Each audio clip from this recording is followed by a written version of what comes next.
നമസ്കാരം. എല്ലാ പ്രിയ പ്രേക്ഷകർക്കും ആകാശഗംഗ എന്ന നമ്മുടെ യൂട്യൂബ് ചാനലിലേക്ക് സ്വാഗതം. ഇന്ന് നമ്മൾ ചർച്ച ചെയ്യുന്നത് മേടൻ രാശിക്കാരുടെ 2026 മെയ് മാസത്തെ ഫലത്തെപ്പറ്റിയാണ്. മെയ് മാസത്തിൽ നിങ്ങളുടെ ഗ്രഹനിലയിലുണ്ടാകുന്ന മാറ്റത്തെപ്പറ്റിയുമാണ്. ഈ മാസം നിങ്ങളുടെ ആരോഗ്യത്തിലും കരിയറിലുമൊക്കെ ഒരു വഴിത്തിരിവുകൾ സംഭവിക്കാൻ പോവുകയാണ്. എന്തൊക്കെയാണെന്നറിയാൻ വീഡിയോ അവസാനം വരെ കാണുക. അതുപോലെ വീഡിയോയുടെ അവസാനം ദോഷപരിഹാരത്തെപ്പറ്റിയും പറയുന്നുണ്ട്. അതിനാൽ വീഡിയോ പൂർണ്ണമായും കാണാൻ ശ്രമിക്കുക. ഈ മാസത്തെ ഗ്രഹനില പരിശോധിച്ചാൽ മാസത്തിൻ്റെ തുടക്കത്തിൽ സൂര്യനും ബുധനും നിങ്ങളുടെ രാശിയിൽ തന്നെയാണ് നിൽക്കുന്നത്. ശുക്രൻ 2ാം ഭാവത്തിലും വ്യാഴം 3ാം ഭാവത്തിലുമുണ്ട്. എന്നാൽ മെയ് 11 നിങ്ങളുടെ രാശിനാഥനായ ചൊവ്വ സ്വന്തം രാശിയിലേക്ക് പ്രവേശിക്കുന്നത് നല്ലൊരു മാറ്റങ്ങൾക്ക് കാരണമാകുന്നതാണ്. കൂടാതെ മെയ് 14, 15 തീയതികളിൽ സൂര്യനും ശുക്രനും രാശി മാറുന്നുണ്ട്. ആദ്യം ആരോഗ്യസ്ഥിതി എങ്ങനെ ഉണ്ടാകുമെന്ന് നോക്കാം. ആരോഗ്യത്തിൻ്റെ കാര്യത്തിൽ മെയ് 10 വരെ നിങ്ങൾ പ്രത്യേകം ശ്രദ്ധിക്കേണ്ടതാണ്.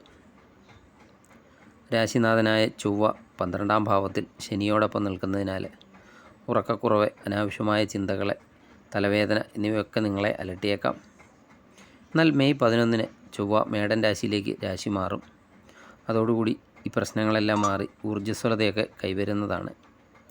10ാം തീയതിക്കൊക്കെ ശേഷം രോഗമുക്തിയും മാനസികമായ ഉന്മേഷവും ഒക്കെ പ്രതീക്ഷിക്കാവുന്നതാണ്. ഇനി വിദ്യാർത്ഥികളുടെ കാര്യം നോക്കാം. വിദ്യാർത്ഥികൾക്ക് ഈ മാസം വളരെയധികം അനുകൂലമാണ്. പ്രത്യേകിച്ച് മെയ് 15 വരെ സൂര്യൻ ഉച്ചസ്ഥിതിയിലൊക്കെ നിൽക്കുന്നതിനാൽ ഉപരിപഠനത്തിനൊക്കെ ചേരാൻ ആഗ്രഹിക്കുന്നവർക്കും സർക്കാർ പരീക്ഷകളൊക്കെ എഴുതുന്നവർക്കും മികച്ചൊരു ഫലം തന്നെ ലഭിക്കുന്നതാണ്. പുതിയ കോഴ്സുകളൊക്കെ തുടങ്ങാനോ വിദേശ പഠനത്തിന് അപേക്ഷിക്കാനോ ഒക്കെ ഈ സമയം പ്രയോജനപ്പെടുത്തിയാൽ നിങ്ങൾക്ക് വളരെയധികം ഗുണകരമായിരിക്കും. ഇനി നിങ്ങളുടെ തൊഴിൽ എങ്ങനെ പോകുമെന്ന് നോക്കാം. ജോലിസ്ഥലത്ത് ചില സമ്മർദ്ദങ്ങളൊക്കെ ഉണ്ടായേക്കാം. ശനി 12ാം ഭാവത്തിലൊക്കെ നിൽക്കുന്നതിനാൽ ജോലി മാറണമെന്നോ സ്ഥലം മാറ്റം വേണമെന്നോ ഒക്കെ നിങ്ങൾക്ക് തോന്നിയേക്കാം.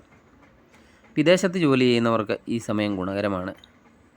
ബിസിനസ് ചെയ്യുന്നവരാണെങ്കിൽ അവർക്ക് പ്രത്യേകിച്ച് ഫാഷൻ, തുണിത്തരങ്ങൾ, ഓൺലൈൻ ബിസിനസ് എന്നിവയുമായിട്ടൊക്കെ ബന്ധപ്പെട്ടവർക്ക് മെയ് പകുതി വരെയൊക്കെ നല്ല രീതിയിലുള്ള ലാഭമൊക്കെ ഉണ്ടാക്കാൻ സാധിക്കുന്നതാണ്. തൊഴിൽ മേഖലയിൽ രാഷ്ട്രീയപരമായ തർക്കങ്ങളിൽ നിന്ന് വിട്ടുനിൽക്കാൻ നിങ്ങൾ പ്രത്യേകം ശ്രദ്ധിക്കേണ്ടതാണ്.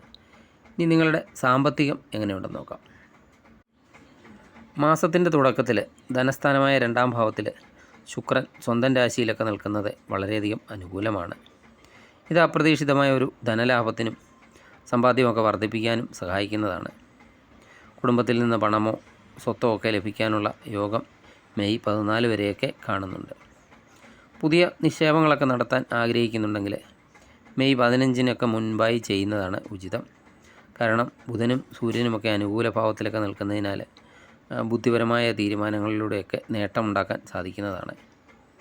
എന്നാൽ ഒരു കാര്യം പ്രത്യേകം ശ്രദ്ധിക്കേണ്ടത് ശനി 12ാം ഭാവത്തിലൊക്കെ നിൽക്കുന്നതിനാൽ അനാവശ്യ ചിലവുകളൊക്കെ വർദ്ധിക്കാൻ സാധ്യതയുണ്ട്. പണമൊക്കെ കൈകാര്യം ചെയ്യുമ്പോൾ കൃത്യമായ പ്ലാനിംഗ് ഒക്കെ ആവശ്യമാണ്. ആഡംബര വസ്തുക്കൾക്കൊക്കെ ആയിട്ട് അമിതമായി പണമൊക്കെ ചിലവഴിക്കുന്നത് ഈ മാസം നിയന്ത്രിക്കേണ്ടതുണ്ട്. പഴയ കടങ്ങളൊക്കെ വീട്ടാൻ സാധിക്കുന്ന ചില സാഹചര്യങ്ങളൊക്കെ ഈ മാസം പകുതിയോടെയൊക്കെ ഒത്തുവന്നേക്കാം. മെയ് 11 ശേഷം ചൊവ്വയൊക്കെ രാശി മാറുന്നതോടെ മുടങ്ങിക്കിടന്ന പണമൊക്കെ തിരികെ ലഭിക്കാനുള്ള വഴിയും തെളിയുന്നതാണ്. ഇനി കുടുംബജീവിതം ഒക്കെ എങ്ങനെയുണ്ടെന്ന് നോക്കാം. പ്രണയബന്ധങ്ങളിലൊക്കെ ഏർപ്പെട്ടിരിക്കുന്നവർക്ക് ഈ മാസം ചില തെറ്റിദ്ധാരണകൾക്കൊക്കെ സാധ്യതയുണ്ട്. 5ാം ഭാവത്തിലൊക്കെ കേതു നിൽക്കുന്നതിനാൽ പങ്കാളിയുമായിട്ടൊക്കെ ചെറിയ അകൽച്ചയൊക്കെ ഉണ്ടായേക്കാം. എന്നാൽ ദാമ്പത്യ ജീവിതത്തിൽ മെയ് 14 വരെയൊക്കെ വളരെയധികം നല്ല സമയമാണ്. പങ്കാളിയിൽ നിന്ന് സാമ്പത്തികമായ നേട്ടമോ നല്ല രീതിയിലുള്ള പിന്തുണയോ ഒക്കെ ലഭിക്കാനും സാധ്യതയുണ്ട്.